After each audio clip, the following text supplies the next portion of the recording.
नमस्कार, मैं हूँ थांगजम सितलजित। कंगला टीवी मणिपुर से सुनिए हिंदी में समाचार। पहले मुख्य समाचार। 33 असम राइफल के काफिले पर हुए हमले की निंदा करते हुए नंबोल सबल इकाई में एक जन धरना आयोजित किया गया। असम राइफल के जवानों पर एम्बुश से जुड़े मारुति वैन के 3 लोगों को हिरासत में लिया, लेकिन उनकी वास्तविक संलिप्तता स्पष्ट नहीं है। राष्ट्रीय शिक्षा नीति 2020 के तहत 4 वर्षीय स्नातक कार्यक्रम के नए पाठ्यक्रम पर सेंसिटाइजेशन कार्यक्रम आयोजित किया गया। जीपी वुमेन्स कॉलेज इंफाल में decoding Indian diets, traditional wisdom and modern perspective विषय पर 2 दिवसीय राष्ट्रीय संगोष्ठी का आयोजन। भारतीय नौसेना और हेलेनिक नेवी के बीच पहला द्विपक्षीय समुद्र अभ्यास 18 सितंबर 2025 को मेडिटरेनियन सी में सफलतापूर्वक संपन्न। अमेरिका द्वारा H-1B वीजा पर प्रति वर्ष $1,00,000 की अतिरिक्त फीस लगाने के फैसले को लेकर AAP राष्ट्रीय संयोजक अरविंद केजरीवाल ने प्रधानमंत्री मोदी को आलोचना की। मणिपुर हिंदी परिषद तथा धनमंजूरी विश्वविद्यालय के हिंदी विभाग द्वारा हिंदी सप्ताह समारोह के समापन कार्यक्रम आयोजित। हेथ्रो हवाई अड्डे पर सर्विस डेस्क उपलब्ध न होने से आज सुबह यात्रियों को अनेक परेशानी का सामना करना पड़ा। यूक्रेन ने कहा है कि उसके हाल के हफ्तों में सबसे भीषण हमलों में से एक का सामना किया है। अब समाचार विस्तार से। 33 असम राइफल के किले पर हुए हमले का निंदा करते हुए नंबोल सबल इकाई में एक जन धरना आयोजित किया गया। धरने पर बैठे लोगों ने एक ऐसे प्ले कार्ड प्रदर्शित किए जिन पर लिखता है, Mirak Nongmai Kapayaningde, we condemn the attack on Assam Rifles, we condemn the attack on a public place, और नारे भी लगाए। धरना खत्म होने के बाद प्रदर्शनकारियों ने नंबोल सबल इकाई से नंबोल कैथल तक एक विरोध रैली भी निकाली। नंबोल सबल इकाई पुन मेरा पाइबी के अध्यक्ष एल सरोजनी ने कहा कि नंबोल सबल इकाई एक शांतिपूर्ण इलाके हैं, लेकिन लगातार होने वाले हिंसक घटनाओं के कारण यह असुरक्षित बन गया है। उन्होंने आगे अपील की कि भविष्य में इस तरह की अवांछित घटनाओं को दोहराया न जाए।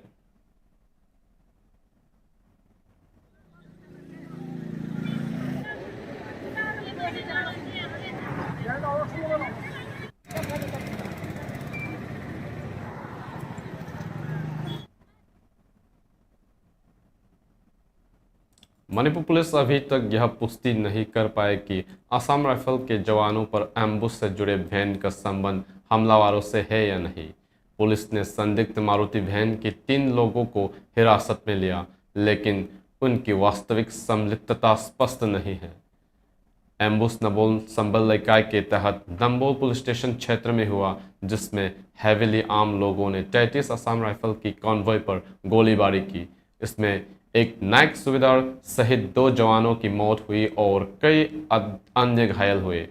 जांच के दौरान पुलिस को यह स्थापित करने में कठिनाई हुई कि जब्त मारुति वैन के एम्बुश से सीधा संबंध है या नहीं। इस वैन का रजिस्ट्रेशन नंबर MN01W6624 है।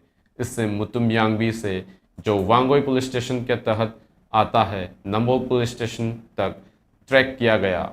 पुलिस ने पुष्टि की कि वाहन कई बार मालिक बदल चुके हैं, जिससे वर्तमान वैध उपयोगकर्ता की पहचान में जटिलता आई। वैन के अंदर एक रजिस्ट्रेशन सर्टिफिकेट मिला, जिसमें दिखाया गया कि वाहन पहले चोंगथाम नेहरू के नाम पर मयाई इकाई में पंजीकृत था। नेहरू ने पुलिस को बताया कि उन्हें यह वाहन 2017 में बेच दिया था और इसे किसी और ने संभाल लिया। हालांकि उन्होंने वर्तमान मालिक या वर्तमान उपयोगकर्ताओं के बारे में कोई जानकारी नहीं दी। पुलिस ने वैन का वर्तमान उपयोग करने वाले व्यक्ति को हिरासत में लिया और बाद में 2017 के बाद वाहन का उपयोग करने वाले अन्य व्यक्ति की भी पकड़ा। वर्तमान उपयोगकर्ता ने दावा किया कि वाहन उसके पास है, लेकिन वह यह स्पष्ट नहीं कर पाया कि और कौन इसका इस्तेमाल कर रहा था। इस समय पुलिस यह जांच रही है कि वाहन वास्तव में एम्बुश में शामिल था या सिर्फ मौके पर मौजूद था। हालांकि यह अब भी जांच का विषय है कि हमलावरों का जब्त वैन से कोई संबंध था या वाहन का उपयोग वर्तमान मालिक की जानकारी के बिना किया गया। मणिपुर पुलिस अभी तक यह पुष्टि नहीं कर पाए कि असम राइफल के जवानों पर एम्बुश से जुड़े वैन का संबंध हमलावरों से है या नहीं। पुलिस ने संदिग्ध मारुति वैन के 3 लोगों को हिरासत में लिया, लेकिन उनकी वास्तविक संलिप्तता स्पष्ट नहीं है।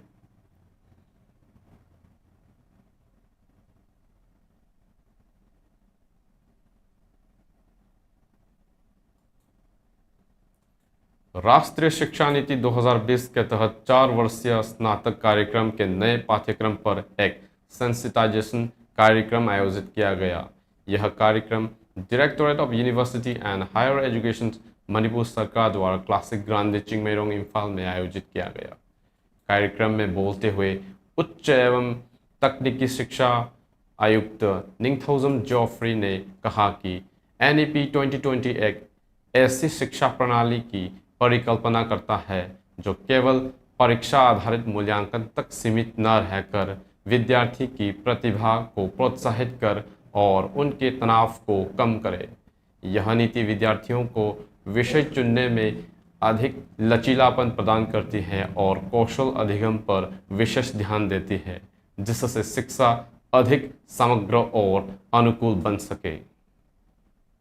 कार्यक्रम के दौरान इस नीति के अंतर्गत नए स्नातक पाठ्यक्रम को लागू करने में आने वाली चुनौतियों पर भी चर्चा की गई और स्टेक होल्डर के साथ मिलकर उनके समाधान तलाशे गए। इस अवसर पर विभिन्न विश्वविद्यालयों और कॉलेज के शिक्षकों ने भाग लिया। वहीं विशेषज्ञों ने नए पाठ्यक्रम की रूपरेखा पर अपने विचार साझा किए।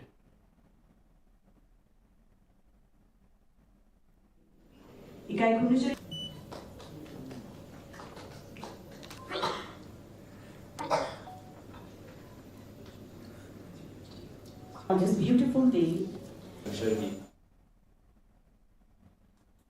नेशनल न्यूट्रिशन मंथ के अवसर पर decoding Indian diets traditional wisdom and modern perspective विषय पर 2 दिवसीय राष्ट्रीय संगोष्ठी का आयोजन GP विमेंस कॉलेज इम्फाल में किया गया। इस कार्यक्रम का आयोजन home science association of Manipur द्वारा किया गया। इस राष्ट्रीय संगोष्ठी के संयोजक कृषि विज्ञान केंद्र इम्फाल पूर्व के senior scientist doctor Y Prabhavati ने बताया कि राष्ट्र पोषण माह नेशनल न्यूट्रिशन मंथ के अवसर पर बच्चों और किशोरों में पारंपरिक रूप से अपनाए गए खान पान और आधुनिक दृष्टिकोण से बेहतर बनाने की दिशा में विचार विमर्श किया जाएगा। संगोष्ठी का उद्देश्य यह भी है कि बच्चों में बदलते समय के साथ अस्ताव कर खान पान की आदतों और पोषण की कमी को समझते हुए बेहतर समाधान प्रस्तुत किए जाए। उन्होंने आगे कहा कि किशोरों के लिए संतुलित आहार योजना बनाना, न्यूट्रिशन गार्डन को बढ़ावा देना और घरों में स्थानीय खाद्य पदार्थों के उपयोग से डायबिटीज, कार्डियक अरेस्ट और कैंसर जैसी बीमारियों की रोकथाम की दिशा में जागरूकता फैलाना संगोष्ठी का एक मुख्य लक्ष्य होगा।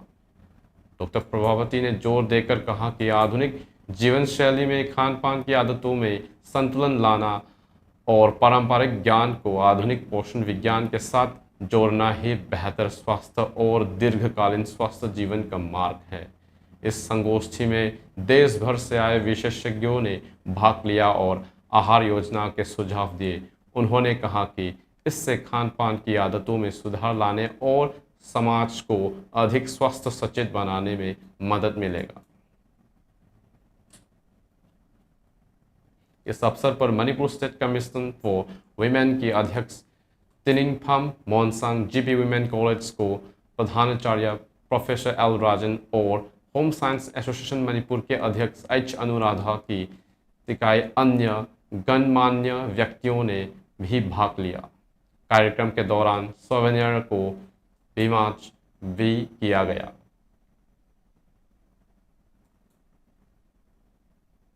सिसकी दाइसिदा अखोइना मोडिफाई तौरगा मखोगी हौजिकी लाइना कया मसदे ngaktho hanba ngamba अखोगी डिफरेंट अखोगी न्यूट्रिशियस एबा आइटम्स से पिजरगा अदुगा अखोइना मसिदा तोंगान तोंगान बा अखोइ न्यूट्रिशन गार्डन कांसेप्ट से खोरे।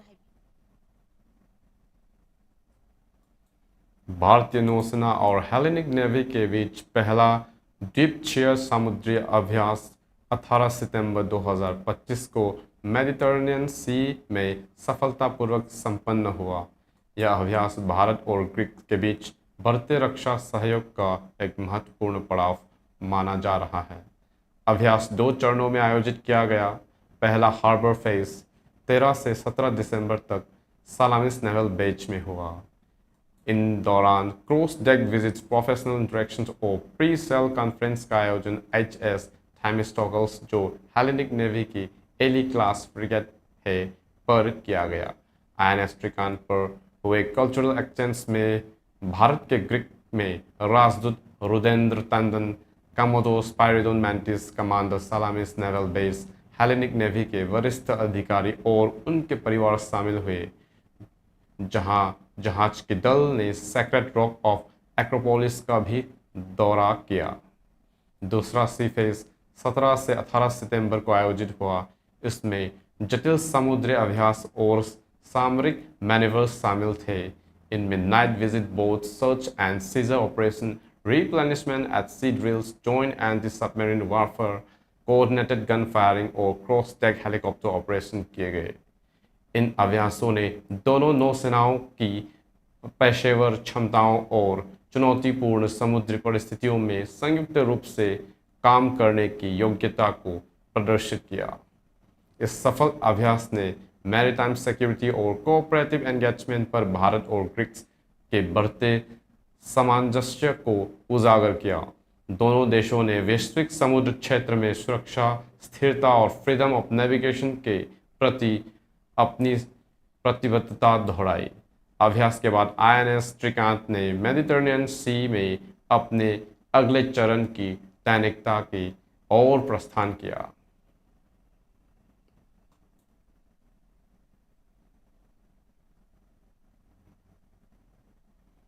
एएपी राष्ट्रीय संयोजक अरविंद केजरीवाल ने प्रधानमंत्री नरेंद्र मोदी पर तीखा हमला बोला है।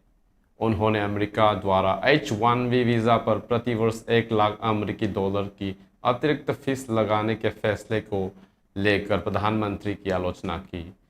केजरीवाल ने एक्स पर पोस्ट करते हुए कहा, प्रधानमंत्री जी कुछ तो कीजिए। आखिर 140 करोड़ लोगों का प्रधानमंत्री इतना व्यवसाय क्यों?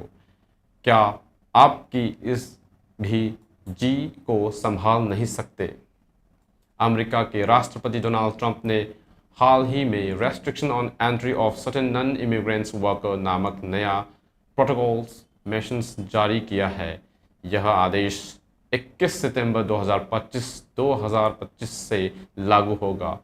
अमेरिकी प्रशासन का कहना है कि इस कदम का उद्देश्य H-1B वीज़ा प्रोग्राम के दुरुपयोग को रोकना है, खासकर उन कंपनियों द्वारा जो अमेरिकी कर्मचारियों और विस्थापित करती है, वेतन घटाती है या प्रशिक्षण मानकों को कम करती है।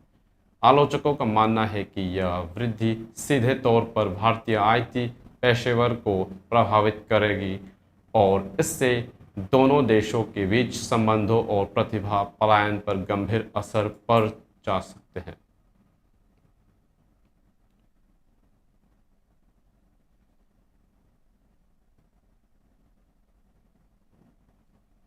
हिंदी दिवस यूँ तो 14 सितंबर को प्रतिवर्ष मनाया जाता है, पर सितंबर महीने में पखवाड़ा या परे को ही हिंदी मोहक रूप में भी मनाया जाता है। आज मणिपुर हिंदी परिषद तथा धनमंजुरी विश्वविद्यालय के हिंदी विभाग द्वारा हिंदी सप्ताह समारोह के समापन का कार्यक्रम आयोजित किया गया।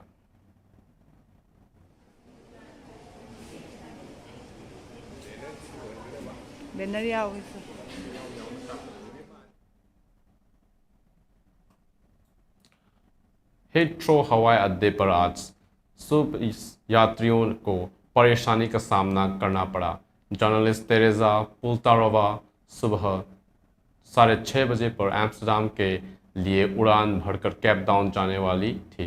उन्होंने बीबीसी न्यूज़ के हवाई अड्डे के अंदर से बात की। उन्होंने बताया कि उनकी एयरलाइंस का यहाँ कोई सर्विस टैक्स उपलब्ध नहीं था और स्थिति को अत्यधिक कष्ट और अधिकांश लोगों के लिए निराशाजनक बताया। बर्लिन एयरपोर्ट्स के अधिकारी ने बताया कि चेक इन पर लंबा इंतज़ार करना पड़ रहा है और वे जल्दी समाधान पर काम कर रहे हैं।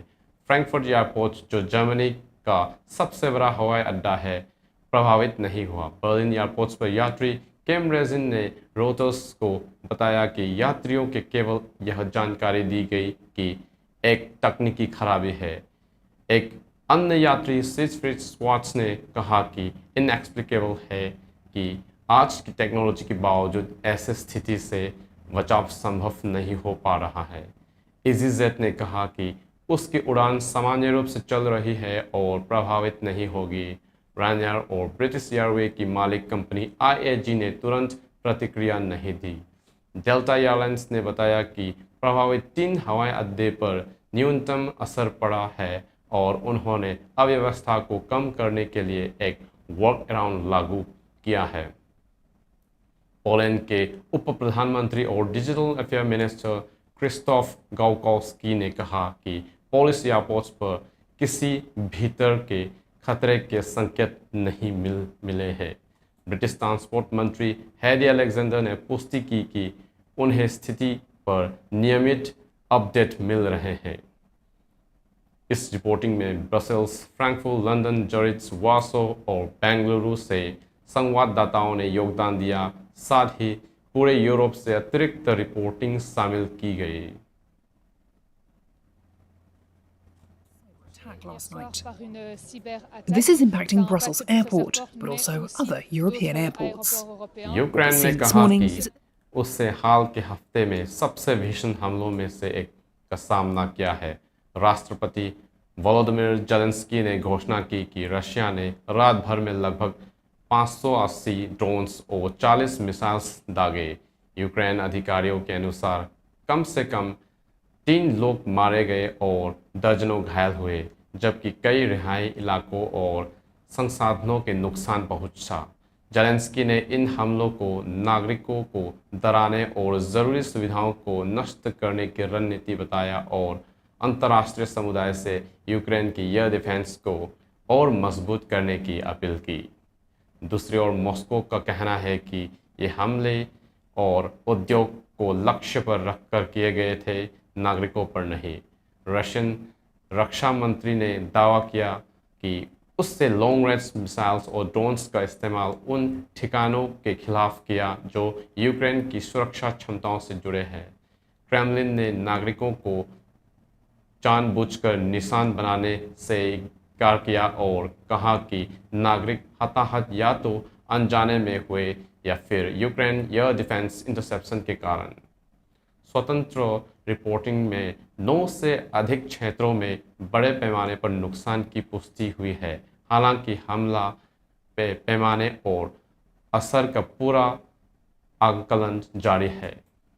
Та я все знімаю, не переживай. О! Це самий швидкий шахет, виходить. 5 хвилин від... Вообще, Влад, я таке відео зняв просто. Влад, кричи.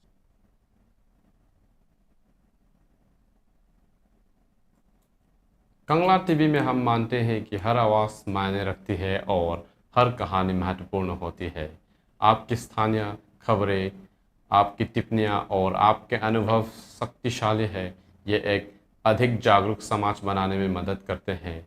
हम आपको प्रोत्साहित करते हैं कि आप आगे आए और हमारे सिटीजन जर्नलिज्म पे तहत अपनी स्थानीय खबरें साझा करें। आपका सहयोग सिर्फ स्वागत योग्य ही नहीं है, बल्कि यह समाज के लिए अत्यंत आवश्यक है।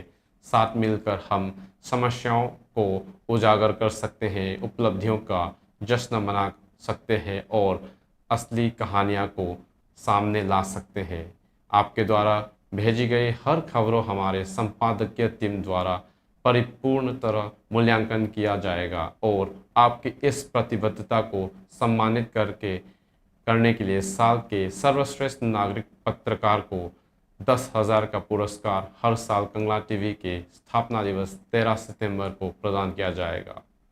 अपने समुदाय की आवाज़ बने, कंगला टीवी के सिटीजन जर्नलिज्म का हिस्सा बने, क्योंकि असली बदलाव आपके साथ शुरू होता है।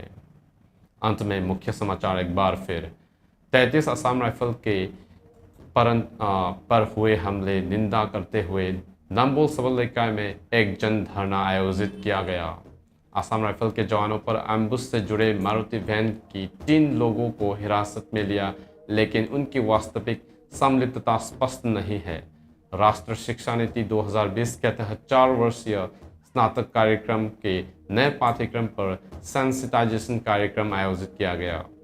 जीपी वुमेन कॉलेज इम्फाल में decoding Indian diets, traditional wisdom and modern perspective विषय पर 2 दिवसीय राष्ट्रीय संगोष्ठी का आयोजन। भारतीय नौसेना और हेलेनिक नेवी के बीच पहला द्विपक्षीय समुद्री अभ्यास 18 सितंबर 2025 को मेडिटेरेनियन सी में सफलतापूर्वक संपन्न। अमेरिका द्वारा H-1B वीज़ा पर प्रतिवर्ष $1 लाख अमेरिकी डॉलर की अतिरिक्त फीस लगाने के फैसले को लेकर AAP राष्ट्रीय संयोजक अरविंद केजरीवाल ने प्रधानमंत्री मोदी को आलोचना की। मणिपुर हिंदी परिषद तथा धनमंजूरी विश्वविद्यालय के हिंदी विभाग द्वारा हिंदी सप्ताह समारोह के समापन का कार्यक्रम आयोजित। हेल्थ्रो हवाई अड्डे पर सर्विस डेस्क उपलब्ध न होने से आज सुबह यात्रियों को उनके परेशानी का सामना करना पड़ा। यूक्रेन ने कहा है कि उसने हाल के हफ्ते में सबसे भीषण हमलों में से एक का सामना किया है। आज के लिए इतना ही। मणिपुर से हिंदी समाचार सुनने के लिए कंगला टीवी से जुड़े रहें। धन्यवाद।